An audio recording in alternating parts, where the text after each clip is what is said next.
Voici le Nokia Lumia 800, le premier Windows Phone de Nokia, présenté il y a un peu plus d'une semaine, en même temps que le Nokia Lumia 710. Donc tous les deux sous Windows Phone Mango, la dernière version du système d'exploitation de Microsoft, donc après un partenariat conclu après pas mal de péripéties.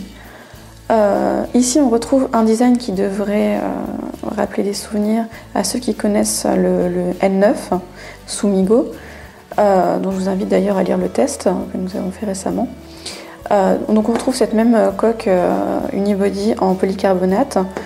Donc en fait il n'y a pas de port pour carte SD, donc ça c'est normal chez les Windows Phone.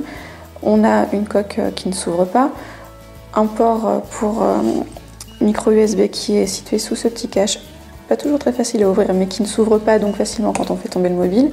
Et ici on va avoir un port pour carte micro SIM, voilà, qui se met ici,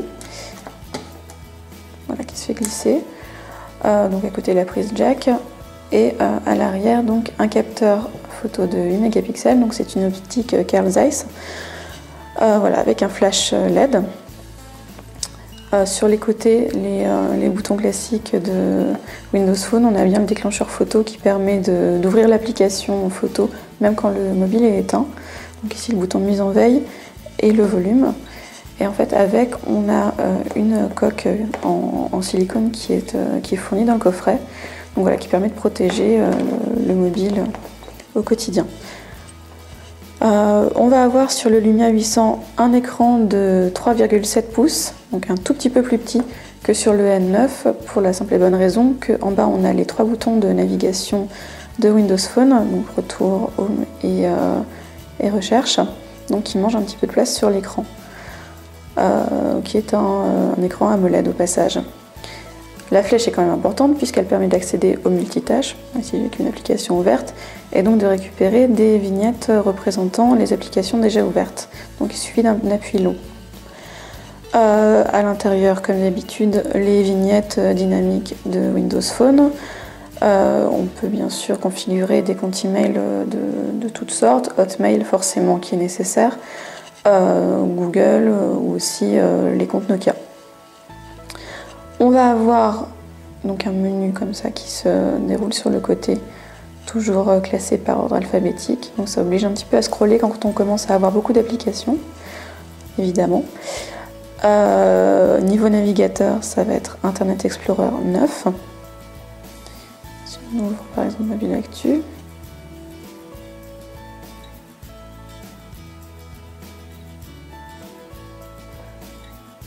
On va avoir dans les résultats de recherche d'ailleurs des recherches locales. Bon, ici ça va pas être très intéressant pour notre site, les images.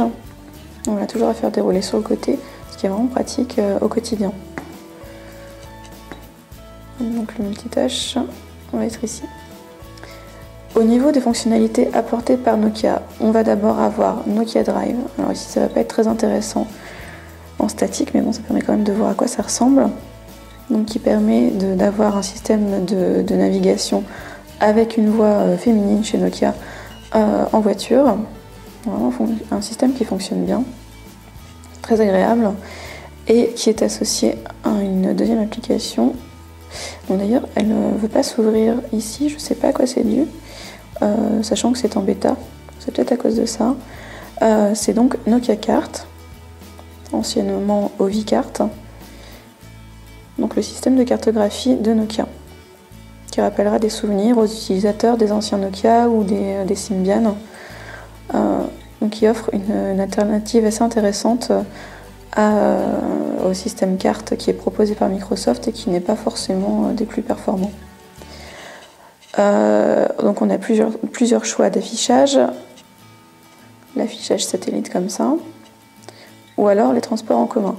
On peut d'ailleurs créer des itinéraires de transport en commun par ce biais, donc c'est plutôt sympa, sachant que sur le marketplace il n'y a toujours pas d'application RATP officielle. Donc ça c'est pour les Parisiens, mais bon, ça peut intéresser quand même pas mal de monde. À l'intérieur de ce mobile on va avoir une mémoire de 16 Go, donc il n'y a pas d'extension par carte micro SD, un clavier assez étroit, c'est toujours le même de toute façon que sur un Titan par exemple, mais qui est fonctionnel avec une saisie intuitive qui fonctionne très bien. On va avoir évidemment l'application photo qui est là, qui permet de synchroniser ses photos avec son compte SkyDrive, donc qui est lié à son adresse Hotmail. Donc en gros c'est un système de stockage en ligne. Ici donc les photos prises directement avec le terminal.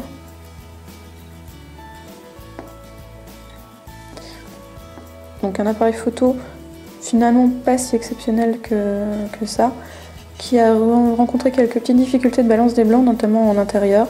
Que mieux vaut ne pas trop faire confiance à la balance des blancs automatique pour éviter d'avoir des photos un peu vertes en intérieur. Et puis on peut jeter un œil par exemple au Xbox Live qui est ici. Et en profiter, pourquoi pas, pour télécharger un jeu.